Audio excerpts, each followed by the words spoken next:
Hello all and a warm welcome to the True Crime Enthusiast Podcast, coming to you from an at the moment sun-drenched North Wales, where myself, Paul, the creator, host and true crime enthusiast of the show's title, tries to bring to you accounts for your listening of those cases that won't just roll off the top of your head. They may be unfamiliar, obscure, often or even unbelievable, but all of them are true from the darkest recesses of the UK and Ireland. But it's me talking to myself like a simpleton without you guys though, the listeners who help keep the show moving forward. It's always wonderful having you joining me here as you have today, which I thank you kindly for doing so. And I do hope that as you have, then you and your nearest and dearest are all safe, you're all well and you're all good.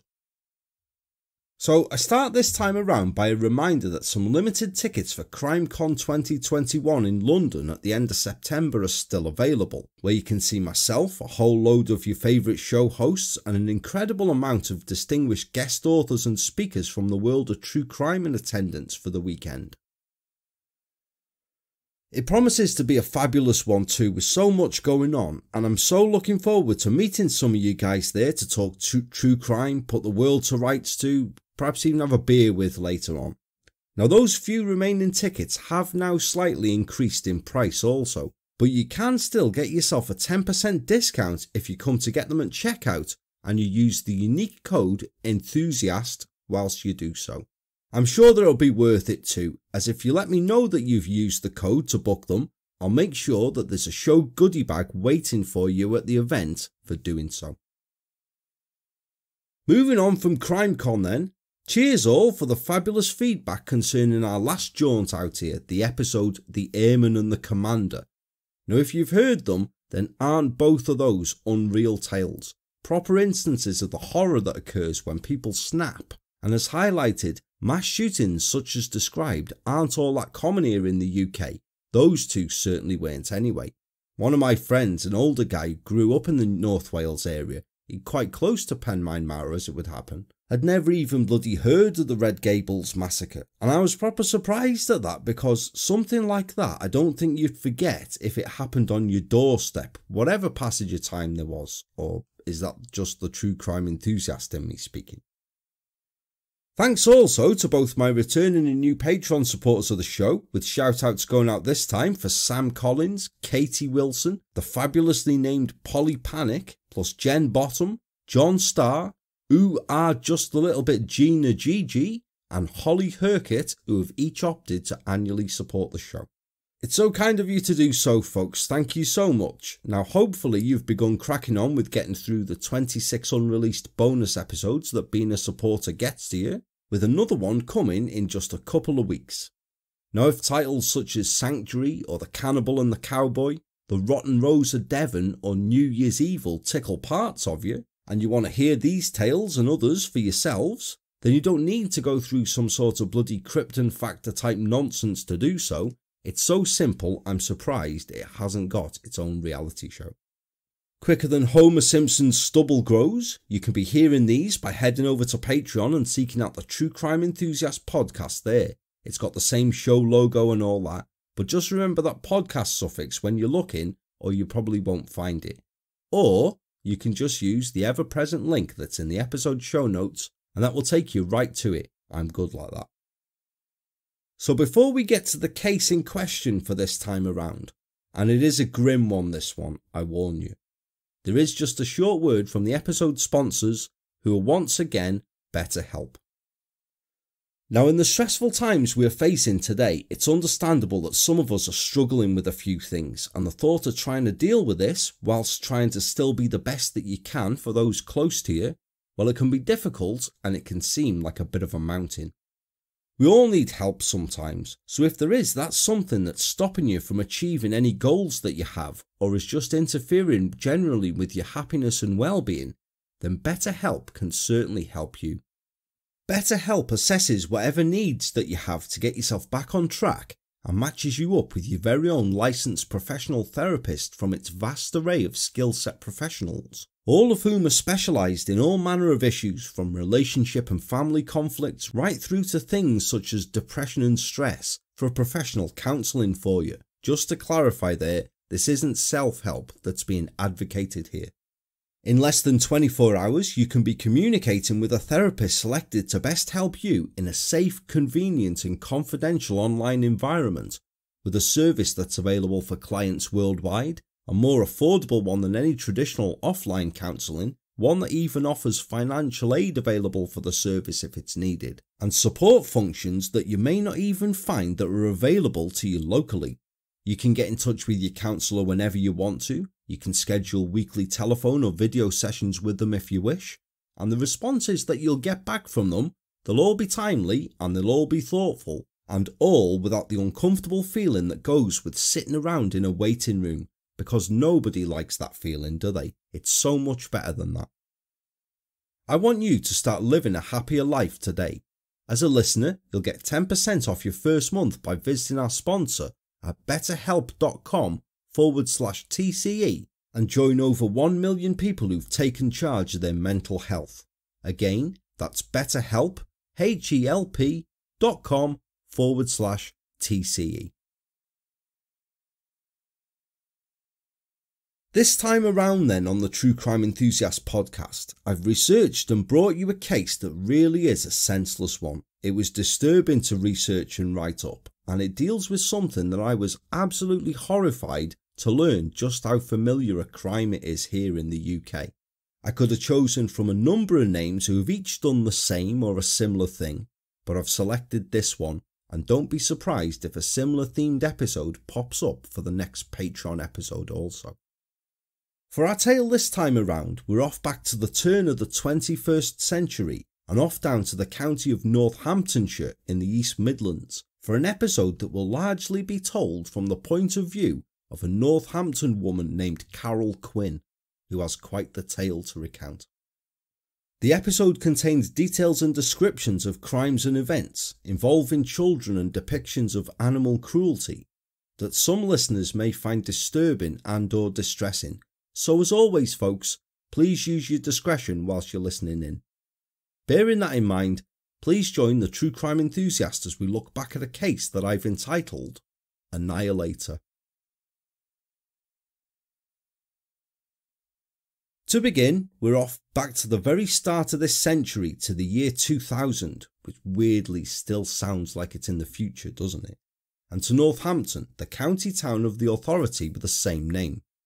Some stats about Northampton and its county include that Northampton was once, many years ago, capital of England, a position that it held for nearly 200 years. Its market square is reportedly England's biggest. The county holds the Silverstone racetrack, Althorpe House, the family home of the Spencers and the last resting place of Princess Di, is there. The heads of Robert Catesby and Thomas Percy, two of the gunpowder plotters of 1605, were put on display at Northampton.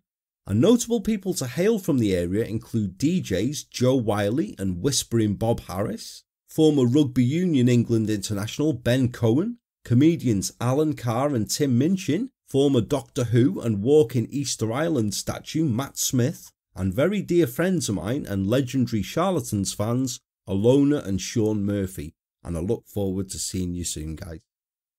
My fave Northampton stat this time around though, and keeping with our true crime theme-ish that we've developed over the past few episodes, is that in 1899 a rogue named Frederick John Phillips was scamming Northampton shop owners by telling them that they'd receive free tickets to the Barnum and Bailey Circus if they put up posters advertising the circus coming to town, taking an upfront deposit from them that he had no intention on refunding. When Phillips had fled, one shopkeeper, Jane Bottrill, alerted police officer Sergeant Hector MacLeod about Phillips's crime, so the sergeant in turn then waved down a passing local tailor, William Herbert Harrison, one of the 3 people in Northampton to own a car at the time, a 3.5 horsepower Benz. He commandeered it, and the sergeant and tailor sped after Frederick at what was an overwhelming speed of 15 miles per hour, and eventually caught him a few miles outside of the town.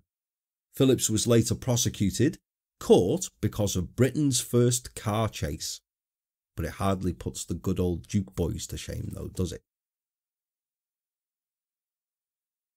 In the present day, however, 72-year-old Northampton resident Carol Quinn each day gazes at a series of happy-looking photographs that she keeps on her mantelpiece, alongside a stuffed toy hedgehog.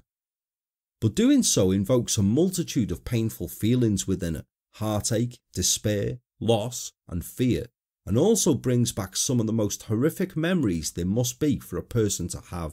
Truly unimaginable ones that, try as you or I might, you won't be able to. You wouldn't really want to. The photographs in question are of Carol's daughter Claire and her children, Carol's 2 grandchildren, 8-year-old Kieran and 7-year-old Jade. Photographs are all that Carol has left of them. It was just after lunchtime on Monday, July the 17th, 2000, when Carol, at the time a civilian administrator with Northamptonshire Police, received a telephone call at home. She recalls, "I'd finished doing all my cleaning around the house and was stood ironing in the kitchen when it came on the news that Sarah Payne's body had been found, and I had a few tears. It was so awful. I was going all through it in my head thinking, if it happened to Jade, I don't know what I'd do." And then the phone rang.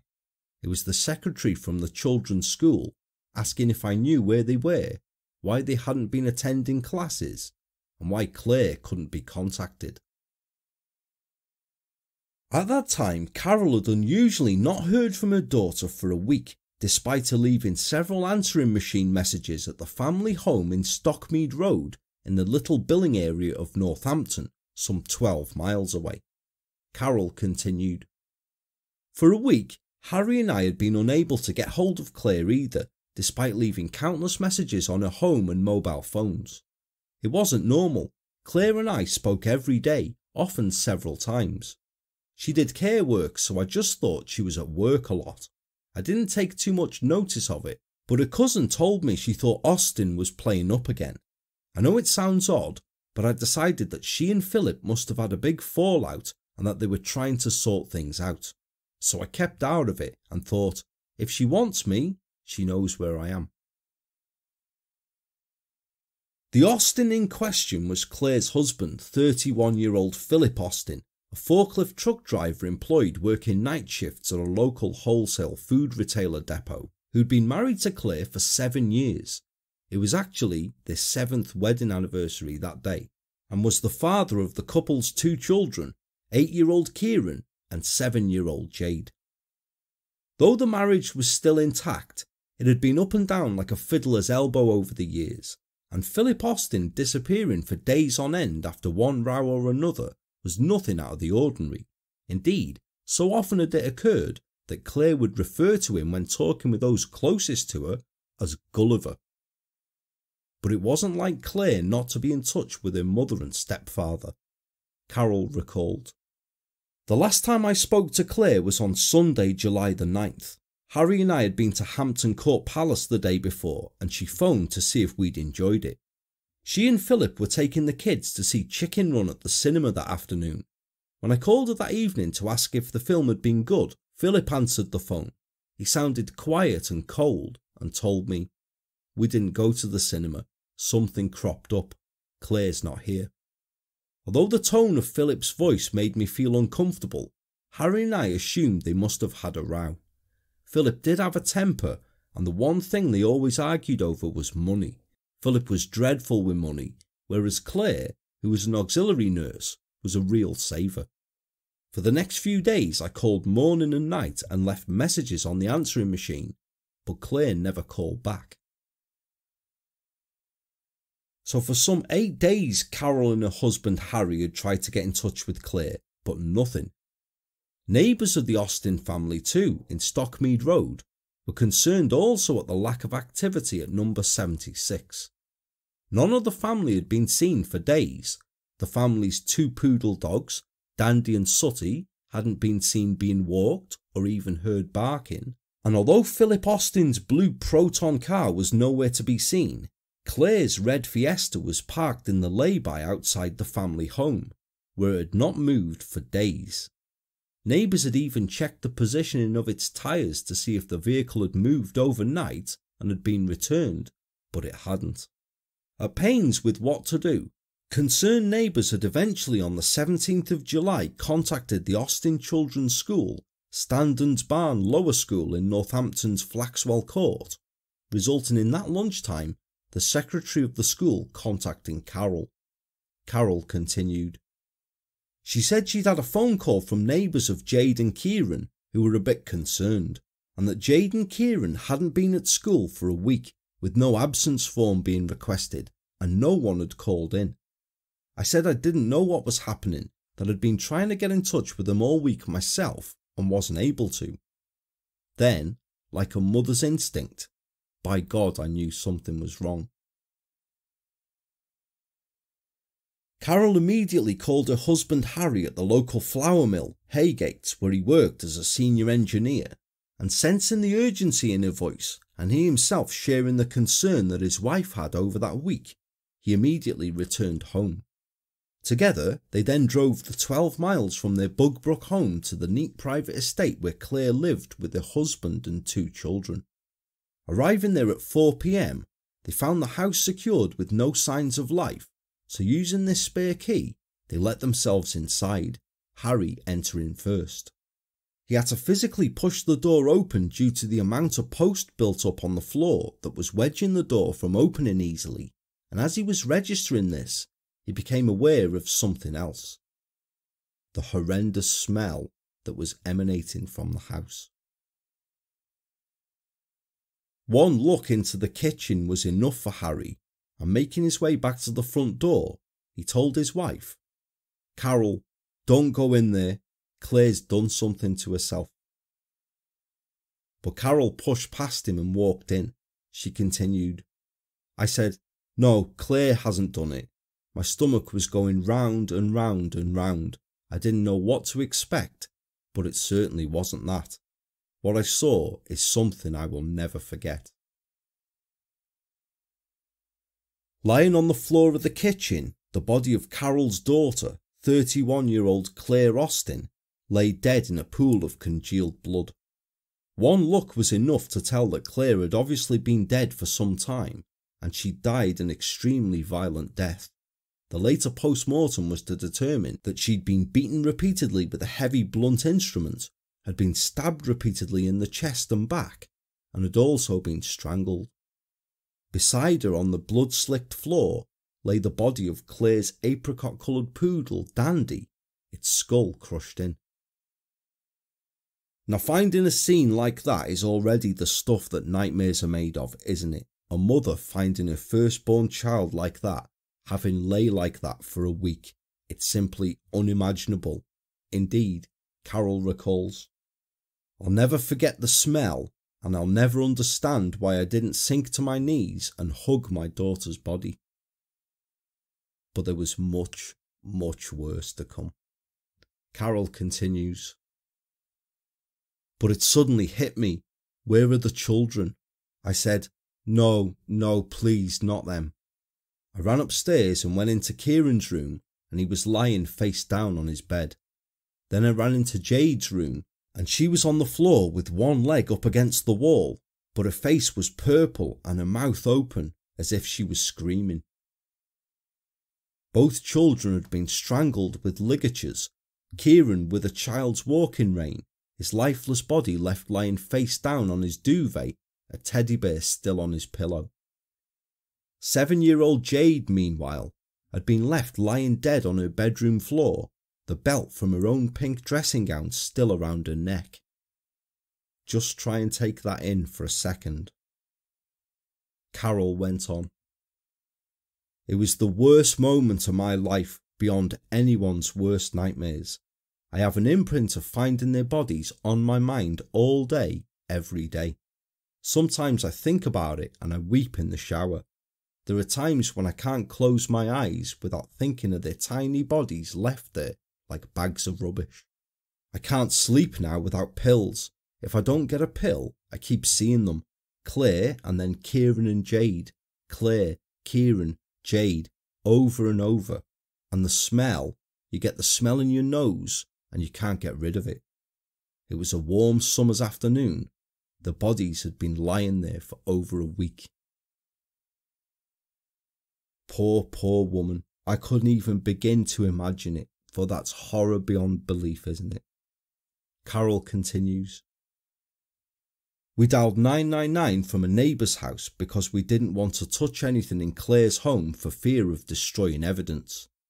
Instinct told me that Philip was the murderer, and I told the police so. That night, Harry and I formally identified the bodies at Kettering General Hospital. Then 2 days later, we went to see them in the morgue. I stood holding my daughter's hand and promised I would get justice for them, whatever it cost. As a murder inquiry was immediately launched, the senior investigating officer, Detective Superintendent Chris Cross of Northamptonshire Police, told the media, "These killings were truly horrific. The scene that met the parents was beyond belief. Their daughter was lying dead with one of her dogs beside her, which was also dead. Officers who entered after them found appalling scenes in the 2 back bedrooms where the bodies of the children lay." The family's other dog, Sooty, was found in the utility room next to the tumble dryer, having met the same fate as the other pet. Of the family cat Snoopy, there was no sign. It was to be several weeks before neighbours discovered the terrified animal, half-starved, having returned to the property. And at first, aside from the horror in the kitchen, the utility room and upstairs, there were no other signs of any other crime apparent in the house. There were no drugs lying about, for example, or any signs of any forced entry to the property. An officer on the inquiry, Detective Chief Inspector Andy Tennant, said later, "At first everything in the house looked normal, but then there were noticeable things like ornaments knocked over and a slipper lying on the stairs. Another slipper lay in between the main bedroom door and the landing, alongside a hooped earring belonging to Claire. Its counterpart was found in the downstairs toilet lay between the wall and a set of bathroom scales. Also scattered in the hallway by here were items such as papers and several books that had formerly been stored on a corner shelving unit on the mid-landing, but the rest of the house showed no signs of ransacking or disturbance. Indeed, nothing was found to have been taken from the property. It indicated to police that a clear scuffle had taken place, predominantly in the hall downstairs that had culminated in the kitchen, but due to the signs of disturbance, it had most likely begun upstairs in the bedroom and spilled downstairs. And they almost immediately had a very clear idea of the other person involved in the scuffle with Claire, for found in a pile of clothing in the main bedroom, folded up, were a pair of beige men's cargo pants that were heavily blood-stained, predominantly over the upper right thigh. Pants that belonged to Philip Austin. Superintendent Cross furthered to the media that the major line of inquiry now was to find 31-year-old Philip Austin, who was missing from the scene. As a description of Austin was issued, Superintendent Cross also gave details of the missing man's car, a blue Proton registration number G502 PBU, and told the press that Austin was a forklift driver who was employed locally but who had not been at work for several days. He went on, "It is vital that we speak to him as a matter of urgency. We know that on previous occasions he has left the family home for some days at a time but has eventually returned. This has been as a result of family disagreements, and he's been known to travel extensively on these occasions. We are contacting family, friends, workmates and neighbours in an effort to trace him. He must now be aware of this investigation, and I would appeal to him directly to contact the incident room at Northampton. It is vital that we speak to him as a matter of urgency." Had Philip Austin done the unthinkable? Claire Louise Golden, as she was formerly known, had met Philip Austin in a Northampton pub almost 10 years earlier in 1991 whilst on a night out with girlfriends. The following day, she'd excitedly told her mother how the previous evening she'd met a man who'd bought her a rose, and after he had asked for her phone number, she had arranged to see him again. Carol recalled later, "Within weeks she brought Philip home to meet us, and he seemed so quiet and unassuming. We could tell that he was a hard worker, but that he was never going to set the world on fire. If I'm honest, We'd always hoped Claire would meet someone with a profession and more ambition, but as long as she was happy, and she was, then we supported her. At that stage, there wasn't anything to concern us about Philip other than that he was useless with money. He would frequently overspend and then disappear in high dudgeon, which drove Claire mad. But there was no indication that Philip might have a violent side. Only shortly after them getting together, Claire fell pregnant and the couple's first child, Kieran Michael Austin, was born on the 19th of February 1992. For their first grandchild, the excited grandparents Carol and Harry went out and bought a video camera to record as much as they could of Claire's firstborn's first days. Carol recalls fondly, "Kieran was our first grandchild, and when Philip called, elated, to say that we had a grandson, Harry and I dashed to the hospital. I remember gazing at this little bundle and whispering to Claire, 'My word, aren't you a clever girl? He's gorgeous.'"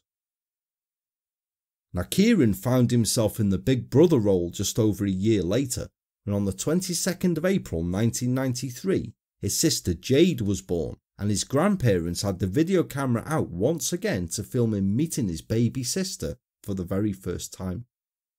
And it's fair to say that the bond between the two siblings was instantaneous, which only strengthened as the children aged, Kieran being especially protective of his younger sister. Carol continues, "As he grew, Kieran never stopped talking. He was always asking questions, and he loved his mum, but he would always look out for his sister. He also never stopped eating. Whenever you saw Kieran, it was, 'Nanny, I'm hungry.'" Whereas Kieran was inquisitive and a real live wire, however, Jade was shy and sensitive. With her long straight silver blonde hair, her box fringe and her toothy grin, she looked the picture of innocence. Jade was my husband's little princess. She could do nothing wrong in his eyes, and if Claire ever phoned to say Jade has been a right mare today, Harry would joke and say he didn't believe it possible. She was very quiet but full of mischief. She cooked with her nanny, made cakes and tarts, and she used to love going through my jewellery box. She used to ask me, "Who bought you this? Did Grandad buy you this?" Now the case features on a couple of documentaries that I used for research and that links to are here in the episode show notes under the references heading. And when you finish up here, if you check them out, listen to Carol and her husband Harry discussing their grandchildren. It's clear as day that they did nothing but dote on them.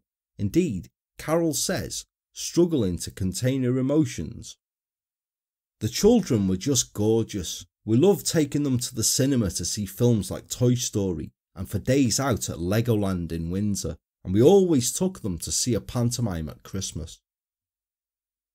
Her husband Harry, meanwhile, added, "They were pretty ordinary kids really. They were ordinary, fun-loving kids. There wasn't anything extraordinary about them, except that we loved them to death." Poor people, it proper got me, that did, I tell you. So, with two young children and both Claire and Philip being only in their early 20s themselves, by early 1993 the couple had worked hard enough to be able to put down a deposit on a house in Northampton, number 76 Stockmead Road, and with a young family to support, Philip Austin took a job at first working in a local factory, which gave way to then becoming a forklift truck operator in the local warehouse of a supermarket chain. And at first, things were fine. The young couple had even married in a low-key ceremony 3 months after Jade had been born, on the 17th of July 1993. But the wedding ceremony was a good indicator of the differences that there were between Philip and Claire, for whereas Claire, who was described as sensible, fun-loving and fiercely loyal, was popular and had scores of friends, Philip was completely the opposite. The only child of lorry driver David Austin and his care assistant wife Linda, Philip Jeffrey Austin had been born on Valentine's Day 1969 and had remained a reserved child as he grew, certainly not one to mix and one content with always being on the sidelines of things. Regardless, he was close to his aunt and uncle Roger and Maureen Taylor, and used to spend countless times with them and their children, growing up into a quiet, somewhat unremarkable man. He met Claire when he was 22 and they had fallen pregnant only shortly after meeting, but following Kieran's christening, for reasons undetermined, Austin had completely cut his own family off through a letter that he sent to them, refusing to visit or even speak to any of them any longer for reasons, as I said, that cannot be established. It's unclear even as to whether his family had ever met Jade. As a result then, Austin had just 2 guests at his own wedding, and his best man was actually a friend of Claire's that had agreed to step in at the last minute when it became apparent that Austin was not able to provide one of his own. His uncomfortableness and social awkwardness were apparent by the forced, very short speech that he made at his own wedding to his new bride and guests, which he had to be coaxed very firmly to do so. Now it was also following the couple's wedding and Jade's birth that Austin began to demonstrate what would become a recurring trait with him: bizarre and frivolous spending, usually after a row. Instances of this being bad with money included Austin blowing £100 on a pair of trainers he never then wore, which would be expensive enough to buy now, but more so back in the 90s, buying a complete set of golf clubs even though he didn't play golf, and buying a set of weights that he never even picked up. It was polar opposite behaviour to that of the astute Claire, who was good at saving and indeed was somewhat thrifty. Then, as soon as Claire would find out about the spending, according to Carol, Austin would demonstrate what also became a trait for him. He would place some clothes into a carrier bag and, I quote, go away for days, binge drinking. Eventually, he would assume that his wife would welcome him back with open arms, which Claire often did, but only after reporting him as missing to police, who then found him and brought him home. So often did this occur following rows over Austin's careless spending that Claire even referred to him as Gulliver when discussing the latest episodes with friends and family. More than once, Claire and the children had stayed with Carol and Harry, both of whom had told Claire on occasions to divorce Philip. Carol had even once taken Claire to a Northampton solicitor to try and get the ball rolling. And each time Claire would ultimately refuse, saying that she didn't want her children having a broken home because despite his faults, she considered Philip Austin to be a loving and good dad and what the kids needed. And on the surface, he was.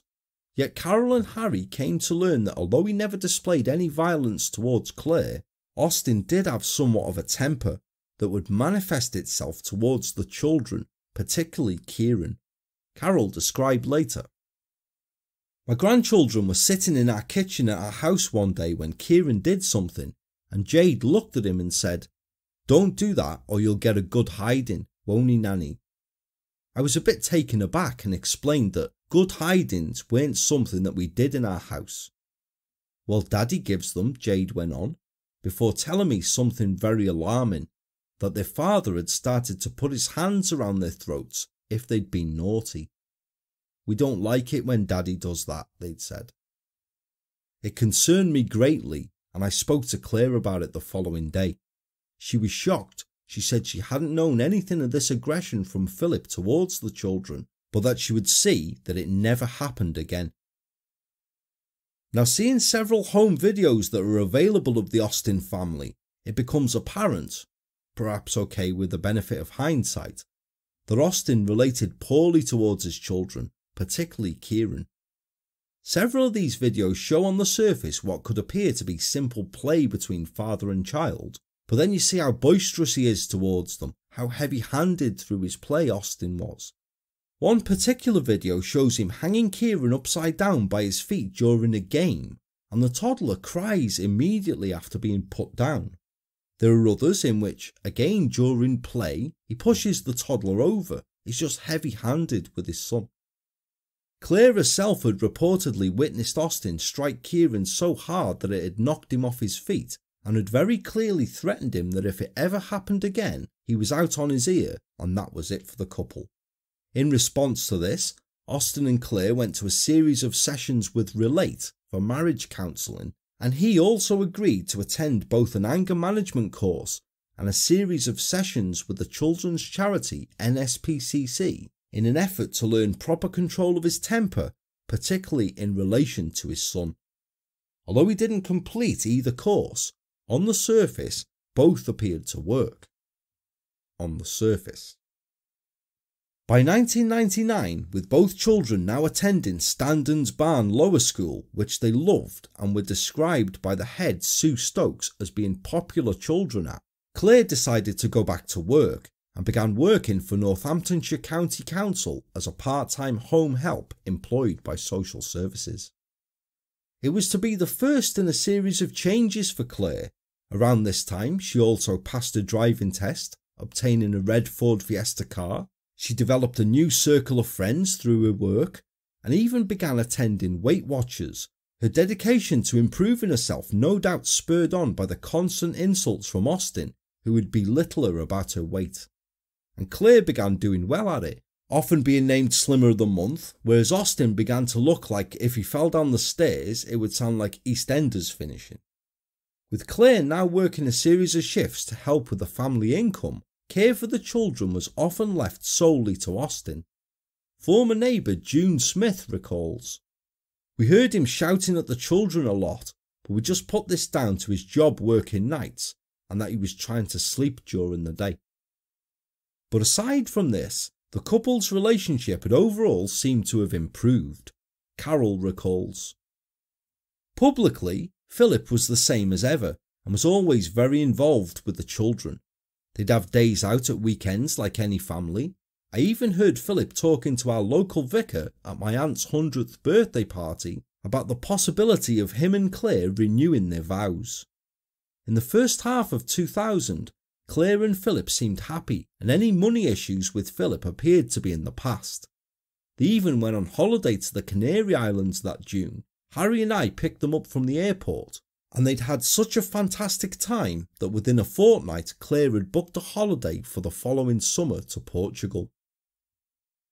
It was a holiday that the Austins were never to take, however, and the fantastic time is not recalled by everyone who went on that holiday. The Austins had gone to Fuerteventura with Claire's cousin and her partner, Robert Alderton, who told later of a bizarre incident where he'd answered a knock at the hotel door one evening to find an angry-looking Philip Austin stood on the other side, who then began remonstrating with him about the cost of the trip, why they'd chosen there, particular excursions they'd been on, all sorts, though the main impression Robert was left with was that Austin resented his control of the holiday, if you like, and was spoiling for a fight. At one point Austin had even physically squared up to Robert, who, not wishing to make a scene, did manage to calm the situation down and got him to leave. But it had somewhat tarnished the holiday for everyone. Just 3 weeks after returning from this holiday, on what was to be the last time Carol saw her daughter alone, Thursday, July the 6th, 2000, the pair had enjoyed a shopping trip and lunch together as usual. Carol went on, "Claire was chattering away about holidays then. She told me they were hoping to splash out on a last-minute break in a few weeks' time. I suggested to her that it might be a good idea just to save their money, knowing what Philip could be like if they overspent. Mum, don't worry, we've got plenty of savings and we're getting on better than ever," she reassured me. Yet unbeknown to me, Claire had confided in my niece that Philip had been up to his old tricks again, wasting money and leaving them short. Now what he'd wasted money on this time was unestablished, but one thing he'd certainly bought was the family tickets to go and see the film Chicken Run for a family outing to the Virgin Cinema at Northampton Sixfields for that upcoming Sunday. However, that rainy Sunday afternoon, neighbours saw Kieran and Jade in the back garden of the family Stockmead Road home, and when asked why they were outside in the rain, the children told them they didn't want to go inside the house because their father was in a bad mood. Earlier that morning, he'd shouted at Kieran over some trivial point over his homework, which had led to a row developing between him and Claire, and Austin storming up to the bathroom, where he stayed for most of the day. Claire had been unable to use the tickets herself, so she and the children had missed out due to Austin's sulking, and when Carol had telephoned that evening to see how they'd enjoyed the film, Austin had uncharacteristically answered and said that they'd not gone. Carol, as we said earlier, assumed from his manner that the couple had had some form of argument, but did not speak to her daughter. She never was to again either. Now the following morning, Monday the 10th of July, Austin had taken the children to school as usual, and that morning also, Claire had telephoned her cousin for a bit of a vent, saying how upset she was because Austin had cancelled the outing at the last minute, disappointing the children. He was not right and was taking it out on her and the children, she'd claimed. That telephone call was the last time that Claire Austin had spoken to anyone. She'd not been seen or spoken to since that morning. Kieran and Jade, meanwhile, had not been seen since they'd been collected from school that Monday afternoon by their father, who himself was also missing, as he hadn't been found as the rest of his family had in the most horrific, unimaginable circumstances there is, 8 days later. It meant that Philip Austin was now the primary person of interest in his family's murder, and he had a week's head start on detectives, as the later post-mortems were to establish that Claire, Kieran and Jade had been dead for at least 7 days before they were discovered. The day after the discovery of the bodies, day 2 of the inquiry, a check on Philip Austin's bank accounts had revealed a hive of activity in the week leading up to the discovery, including purchases from a DIY store in Northampton, cash withdrawals moving increasingly northwards from the Northampton area, in Blackpool, Scarborough and Whitley Bay, which corresponded with guest house stays that his credit card had paid for in these.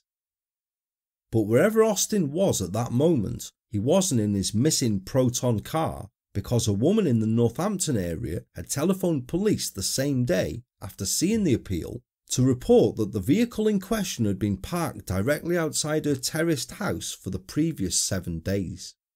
Police were immediately around there, and sure enough, Austin's blue Proton, registration number G502PBU, was parked outside the woman's home. The vehicle was seized and taken for a full forensic examination, which was to yield several items that helped police develop not only a way for them to possibly trace Philip Austin, but also that would ultimately help establish the chain of events that had led to the deaths of Claire, Kieran and Jade. Discovered in the vehicle was a paper bag containing the remains of a large McDonald's takeout meal, a copy of Auto Trader magazine found to have several vehicles for sale in the Northampton area circled, and in a plastic carrier bag, a rubber-headed mallet, the type used for securing camping tent pegs. The handle of the mallet was significantly bent, and its head, which was enclosed in cling film, was heavily bloodstained.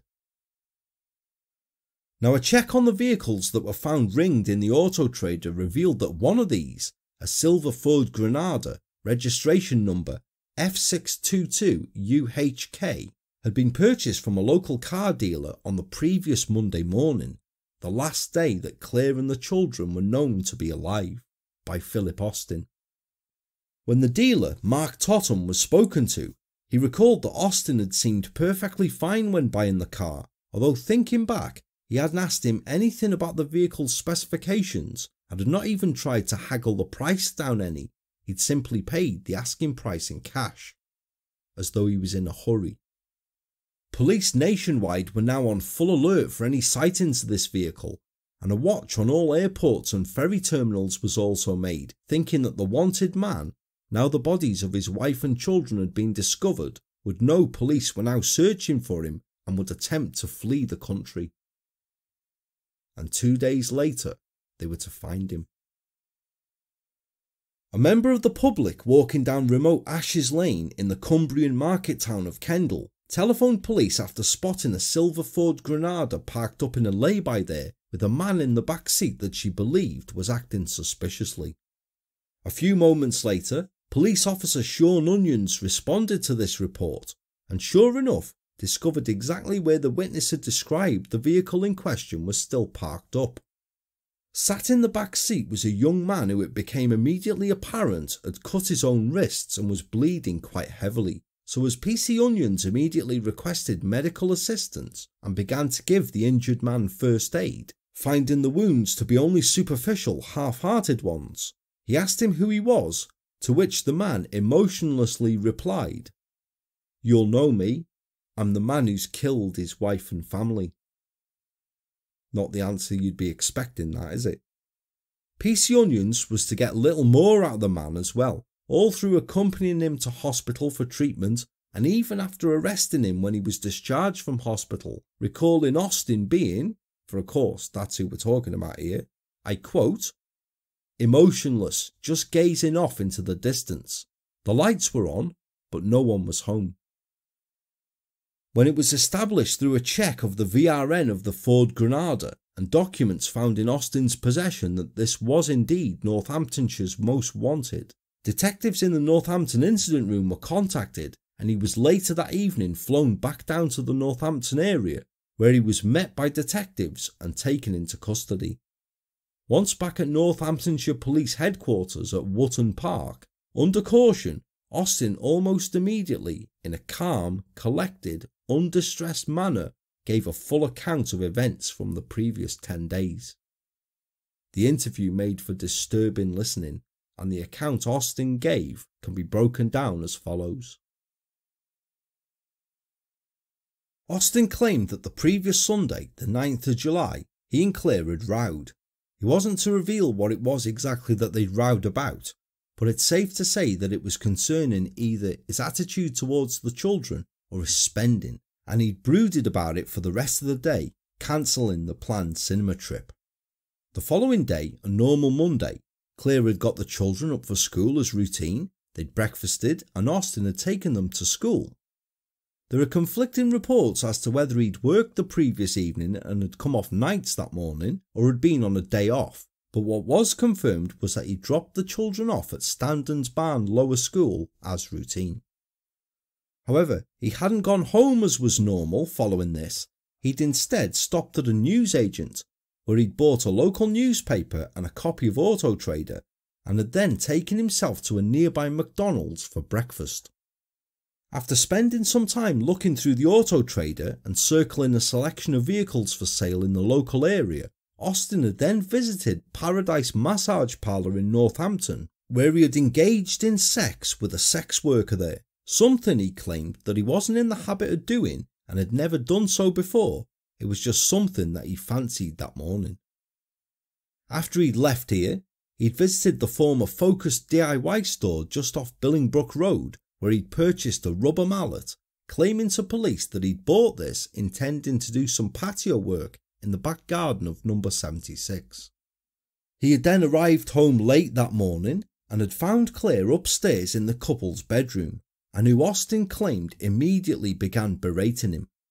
Now, there are a variety of reasons bandied around over what the supposed row had been triggered by, including because of where Austin had been that morning, or a discussion over the planned holiday that Claire had wanted the couple to spend their savings on, whereas Austin had wanted to use the money to pay for an operation to help cure his snoring that had rapidly developed into a row.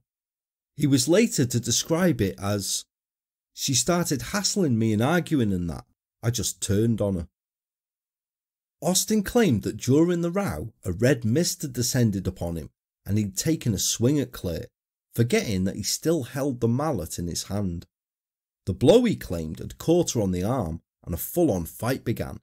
Now, forensic evidence was indeed to show that there'd been a desperate struggle that began in that bedroom and had spilled downstairs, evidenced by the earring found on the landing, the placing of Claire's slippers, and the disturbance of books and papers from the landing corner unit that had led down to the front door, which Claire had managed to reach, attempting to flee from her husband, who was striking at her with a mallet.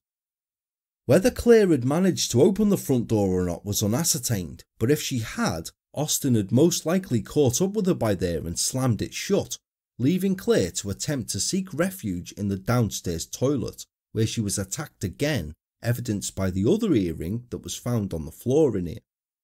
Desperately fighting her husband off, she'd fled towards the kitchen, where she was either leapt on from behind by Austin or she'd slipped and he was upon her.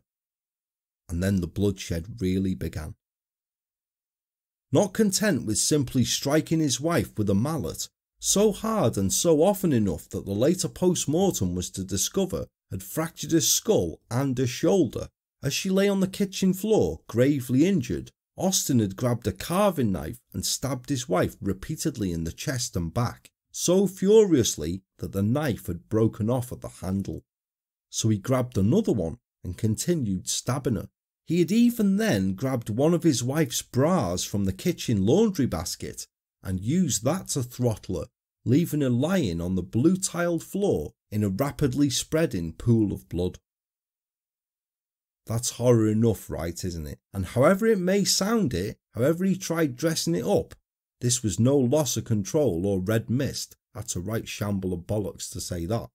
He was making measured decisions constantly through it, buying a mallet, choosing another knife when the one he was using broke, even selecting a bra to strangle Claire with. And his next act was another example of this. Austin then used the mallet to batter to death the family's two dogs, Sooty and Dandy, with such fury that their skulls were crushed, Dandy being left by her mistress, while Sooty was pursued to the utility room, where the poor creature cowered before being callously killed by its owner. It was then left wedged by the side of the tumble dryer. Claire and Dandy, meanwhile, were then dragged from where they were initially killed in the kitchen to a position where they could not be seen through the back kitchen window, nor from anyone looking through the front door letterbox, which gave a clear line of sight into the kitchen. Austin then went upstairs and changed out of his blood-stained clothing before leaving the house, complete with a mallet he just bought, by now significantly bent at its stem from the horror that it had just been used for, and driving to Claire's workplace, where he told her boss that she would not be in work later that day, indeed for a few days, as she had injured her back whilst moving some furniture that morning. Leaving here, he then went and left his blue Proton vehicle parked in a side street nearby to the location of the vehicle he had opted to buy, a silver Ford Granada, which he made his way on foot for and paid for in cash, no questions. By this time, it was almost time to collect the children from school. Austin claimed that he collected Kieran and Jade as normal, in his replacement car, and considered dropping them at their grandparents', but then decided against this.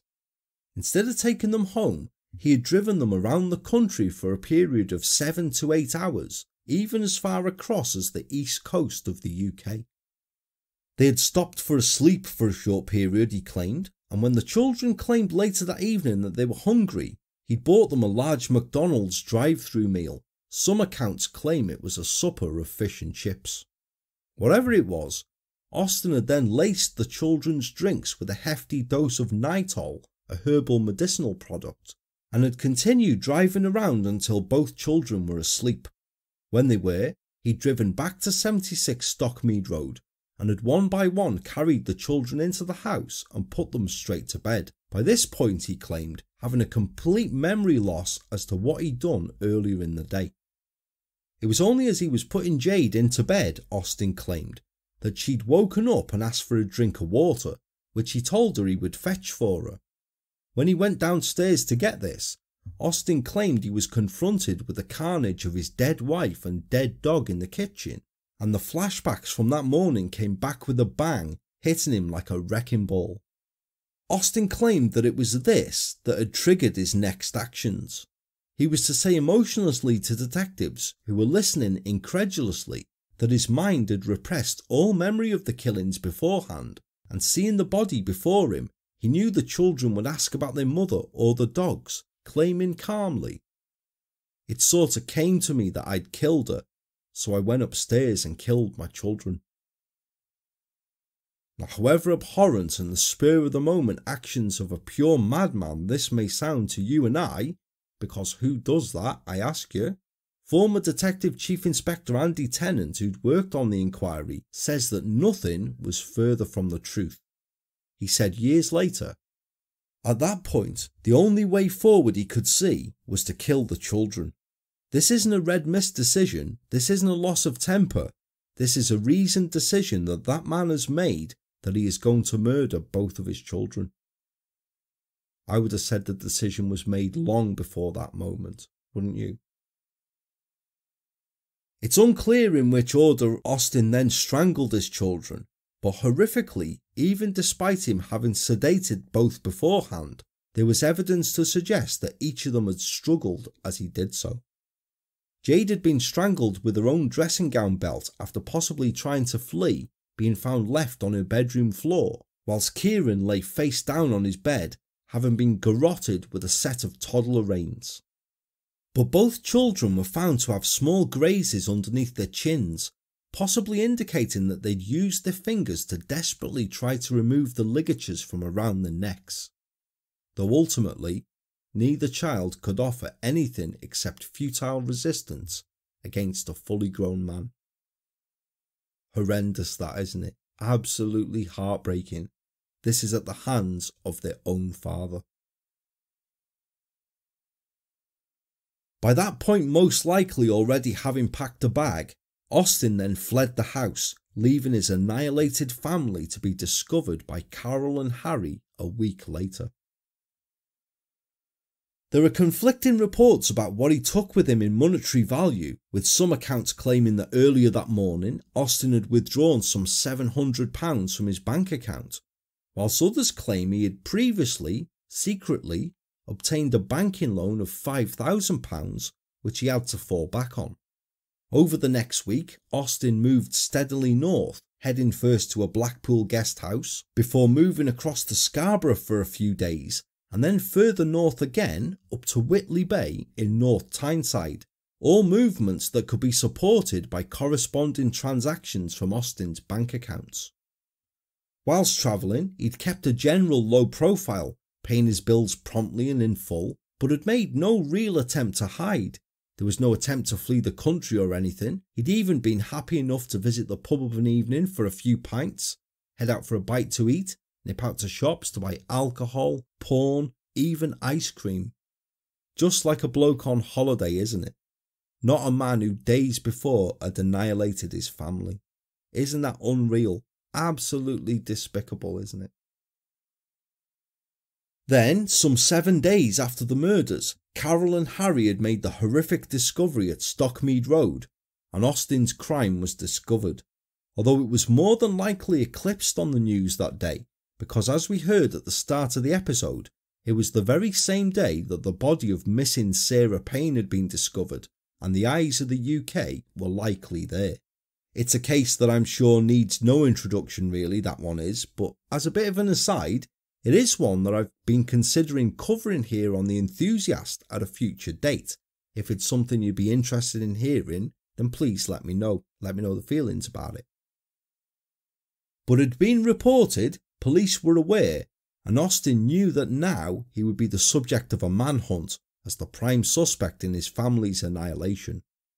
With no clear plan of what to do next, as we've said, not having left the country and knowing now that a watch would be on for him at any exit points from the UK, Austin was to claim that he drove around aimlessly until he found himself up in Cumbria, where he had parked up in a remote lane and attempted to take his own life by slitting his wrists. However, the wounds he'd inflicted were found to be just superficial ones, as we've said, as he was later discharged from hospital after receiving minor medical attention. And shortly after he'd done this, PC Onions had found him following a call from a member of the public, and Austin had confessed to him almost immediately as to what he had done. Throughout the whole account, Austin had remained calm and collected, emotionless, even when describing killing his own children. At the end of the interview, interviewing officers had asked Austin how he felt about what he'd done. After a moment's thought, he simply said, "Well, I'm not proud." That was the most police ever got out of him about how he felt. Yes, just think about that for a moment. I'm not proud. Fucking hell is all I can say. On Monday the 24th of July 2000, Philip Jeffrey Austin appeared at Northampton Magistrates Court charged with the murders of his wife Claire and his two children Kieran and Jade, to which he didn't issue a plea. He was remanded in further custody awaiting future court appearances, and reportedly during the remand period, his appointed defence counsel was attempting to go about the diminished responsibility route for his upcoming trial. But no psychiatrist was willing to advocate this, the clear prior planning all too apparent to even make such a defence unable to hold any water, because it was clear as day that diminished responsibility was bollocks, wasn't it? Whilst Austin was now arrested, charged and on remand then, the nightmare went on for Carol, Harry and Claire's brother Matthew. Carol continues, "Those first few weeks, if I managed to sleep at all, I'd wake up screaming and Harry would have to hold me to stop me kicking and punching. We had to wait a month to bury Claire and the children.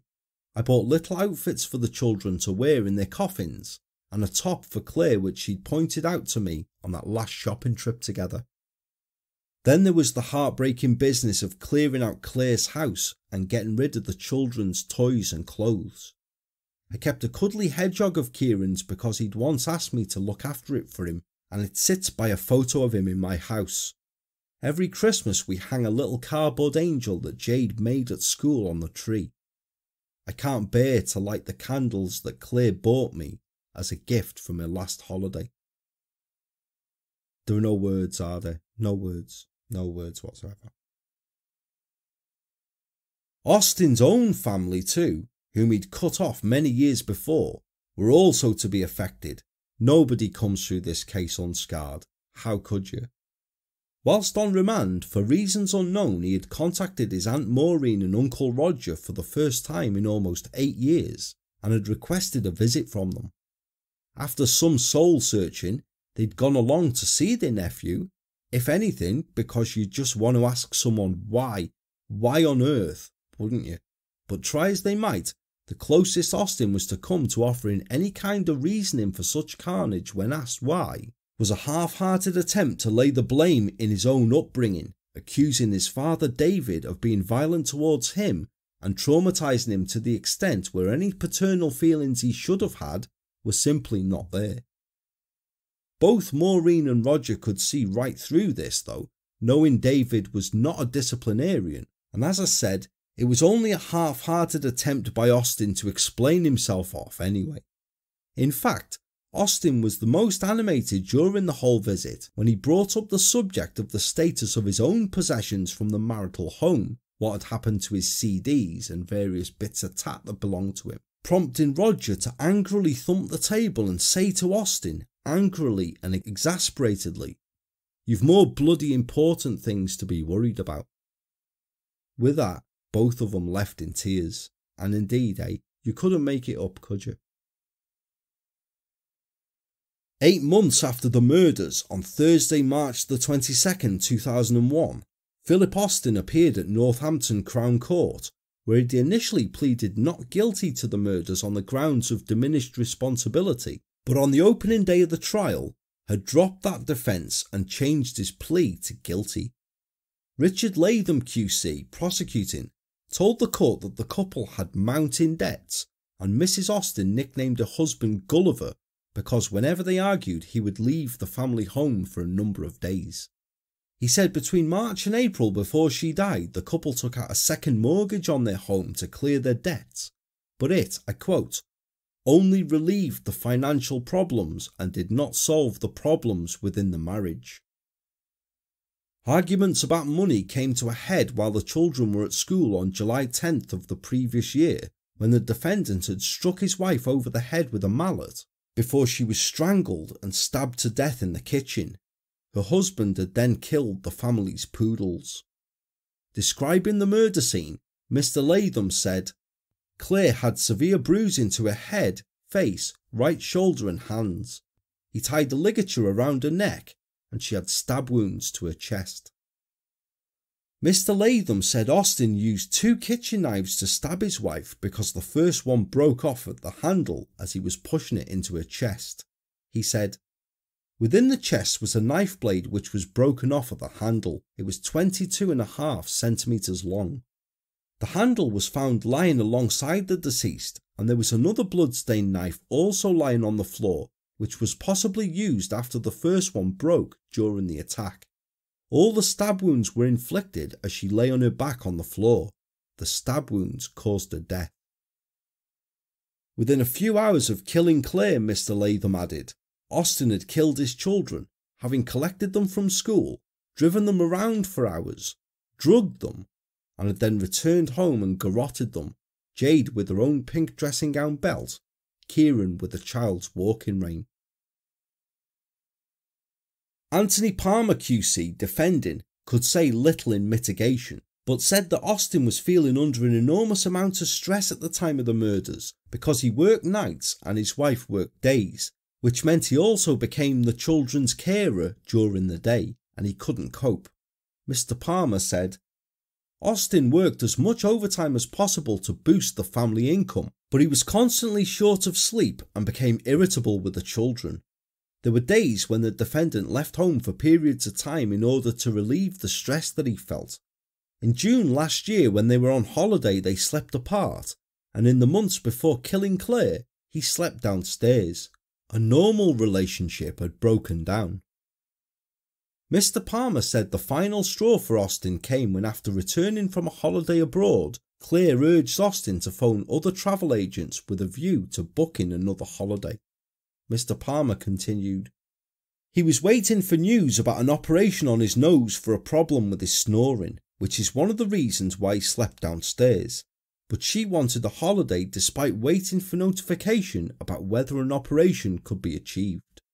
She was insistent about the holiday, and he wanted an operation on his nose. It was the fact of the holiday and the stress from the holiday that caused a loss of control, and then violence began. He didn't know what caused him to kill the children. In sentencing Austin, who remained emotionless and said nothing, presiding Mr. Justice Potts said, I cannot find words to describe this case. It is beyond the bounds of belief that a father can kill his wife and children within a few hours of each other. I have to say that the way they were killed leaves me at a loss for words. Your mental state has been examined and considered by at least 4 highly experienced psychiatrists, and they have all concluded that you are not suffering from abnormality of mind such as to diminish responsibility for your actions. You are not mentally ill. I take into account what Mr. Palmer has said as to the stress that you are suffering, but I have to say that is no explanation for what you did. Austin was then sentenced to 3 counts of life imprisonment, which were to run concurrently, and was originally sentenced to serve a minimum tariff of 17 years. However, the prosecution, I did, and I'm sure you guys do too, thought this far too lenient, an absolute disgrace in fact, and appealed the sentence. And the then Home Secretary, David Blunkett, was ultimately to increase the minimum term Austin was to serve to 20 years. For the 5 lives he took that day in such horror, that still works out at just 4 years each though. Following his conviction, Claire's family attempted to pick up the pieces of the lives that Austin had destroyed, but the toll his actions had on each was destructive indeed, to say the least. Unsurprisingly, both Carol and Harry attended counselling sessions for a long period following their discovery that summer's day, and Claire's brother Matthew was left so disturbed by the crimes that he was to suffer a series of severe panic attacks and was to be on antidepressant medication for years afterwards. Carol and Harry were also to join an organisation called Never, the North East Victims Association, a group that offers advice, counselling and support to families who are bereaved through murder and manslaughter, to try and help them cope, which was the support that the family needed, being left in limbo by the senseless killings. Speaking years after Austin's sentencing, Carol said, Austin has never contacted us since the sentencing. I don't know how he can close his eyes at night and sleep. I struggle to close mine because all I can see when I do is the bodies of my daughter and grandchildren. I always wonder whether Claire called for me when he was attacking her, whether the children called for their mummy as the father strangled them. Harry added, "He's a monster. To be able to do what he's done and still live with himself. He went on a tour after slaughtering his family. You must have no soul at all to be able to do that. We'll never make any sense of it. We've talked about it for hours. Round and round and round we talk about it. We try to make some sense of it. There isn't any. There isn't any sense to it." And there doesn't seem to be, does there? Over the years, Austin has never offered any kind of explanation for his crimes beyond saying, "She started hassling me and arguing and that. I just turned on her," when he was asked directly by police why he'd murdered Claire, or, "It sort of came to me that I'd killed her, so I went upstairs and killed my children," when asked why he'd killed his children as well. He had no previous criminal convictions, and there was no evidence he'd been suffering from any psychological problems, police said. And even though he visited a massage parlour on the day of the killings, this was no evidence of a hidden life. Indeed, it seems to have been the only time that he ever went to one. And yet, however his actions that day must seem of someone not in their right mind, because, as I said before, who does that to their family? To an extent, Austin had planned the crime. Taking out a secretive loan to fund his escape, going out and preparing to buy a car, knowing beforehand you would be fleeing later and not wanting to be discovered. Killing the 2 dogs so that their barking would not alert neighbours and therefore the bodies being discovered sooner. Dragging the bodies out of sight in the kitchen so they couldn't be seen from either the back or the front door. And deliberately driving your children around the country, deliberately drugging them so you can get them home and then strangle them in their sleep. This is no, "what have I done, there's no other way out here" bollocks. All this is designed to give himself the maximum possible head start. And yet, with a week's head start, Austin made no attempt to flee the country and lose himself forever. Instead, he just pissed about at the seaside.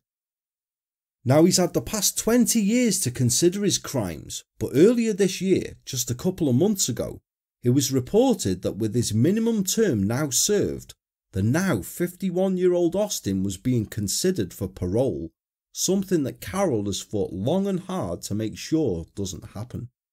Over the years, she's written to MPs, attended marches and protests with Never, and has gained the support of influential campaigners such as Marie McCourt, another person who's helped Carol through a grieving process and who supports her fight for justice. For justice for Carol will be to see the monster who shattered her life behind bars for the rest of his. He should be in prison for life. My daughter and grandchildren will never have a life, so why should he? I've tried my best, but it's not going to be good enough, as one day he will be out, she says. Sure enough, the parole board heard Austin's case on April 9th of this year. Documents released following the hearing claimed that in this hearing, Austin did not seek to be released, but had asked to be moved to open prison conditions. At the time of his offences, it was claimed that Austin had numerous issues suggesting that he'd re-offend when he was first committed, including financial problems, emotional outbursts, rumination and low self-worth. But, it added, he had throughout his sentence since taken part in, I quote, accredited courses to address offending behaviours, decision-making, relationships, victim awareness and his use of violence, in which he had made good progress. Because he demonstrated this positive attitude towards rehabilitation, it was suggested that Austin should be moved to an open prison, where he would be given more freedoms and subject to less supervision, even be able to gain employment. A plan was presented showing how Austin's release could potentially be achieved, but later the same month, it was ultimately refused by the Secretary of State as being, I quote, not robust enough to manage Mr. Austin in the community at this stage. Doesn't your heart bleed for him, eh? Although Austin will then for the time remain in high category prison conditions, the threat of him one day being released remains ever real for Carol, Harry and their son Matthew, who still campaign for Austin never to be freed. For those in support of this, a petition on change.org was created by Carol's niece, Sarah Markey, which calls for not only Austin to remain in prison, but for the very real, and I know very commonplace debate, that life should mean exactly that. A link to the petition is contained in the episode show notes, and I will be sharing it through the show's social media links as well. Now, the reasoning behind it, I hope I've made apparent through the account, but I think Carol can put what this truly means better than anyone. Just a few months ago, she told in an interview, "Why should Austin be released after all he's done? I wonder if it's maybe just too expensive to keep dangerous people in prison. My husband and I met on Valentine's Day, the day he celebrates his birthday, and every Valentine's Day my first thought before anything is, I hope you have a rotten day in jail. When we heard he was sentenced, it was the day my son got engaged, and the taxi driver who arrived at the party was Austin's uncle. So even with the most joyous moments of our life, Austin finds a way to ruin them. In our minds, it hasn't been 20 years. This happened yesterday. This is how fresh it still is. I relive in my mind what happened that day when I discovered their bodies virtually every hour, and I still get nightmares. I see the images of my poor dead daughter and the children all the time. His parole has been a sickening countdown we have endured for years. Every time the postman comes, I dread it's going to be a date for his hearing. I also worry he could kill again. If he gets out, he could remarry and have another family, and I dread to think what he might do to them too. Who would want him living next door to them? Who would want him meeting up with their mother and having the children around him? Nobody would, but the reality is, it could happen. And believe you me, it will be easier for him to kill again the second time around. My daughter and the children are buried in the churchyard near where we live. I walk my dog each morning and I cut through the yard, stand by their graves, and I say a few words. I tell them I miss them, and it sometimes makes me angry to think how he took them away from me. Now I have an awful dread that I will see the monster who killed my beautiful daughter and innocent grandchildren on my daily walk to the churchyard, and I will see him standing by the graves. That vision frightens me. It absolutely terrifies me, the thought of him coming out. It mustn't happen, which is why I'll fight until I take my last breath to keep him inside so that he can never do this to anyone else.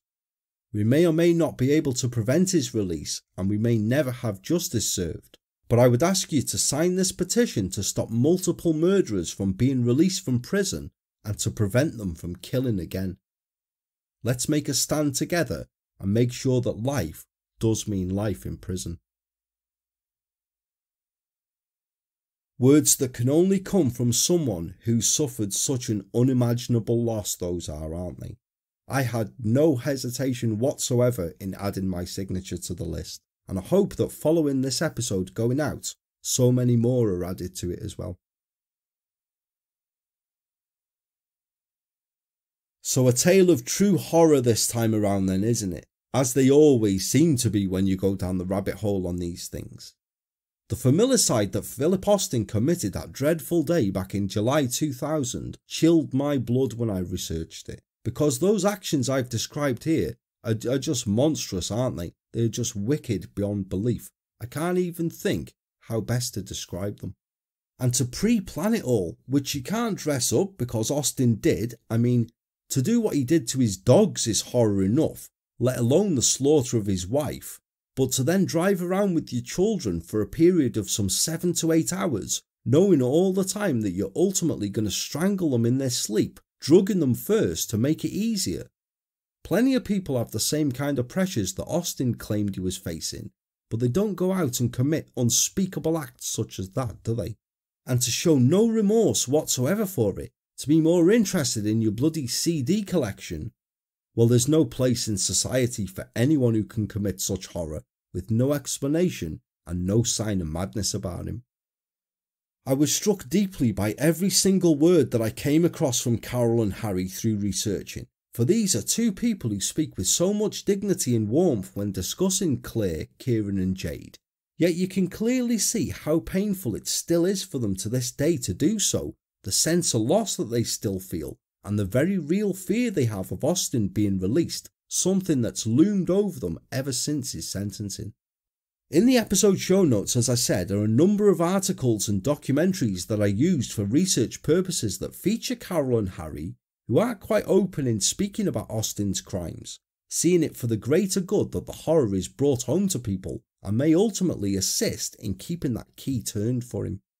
I urge you to have a look at them, or even just read the words that they come out with in the articles in the references section, only some of which I've repeated here, and believe me, I had to cut several more out, there was that much to select from.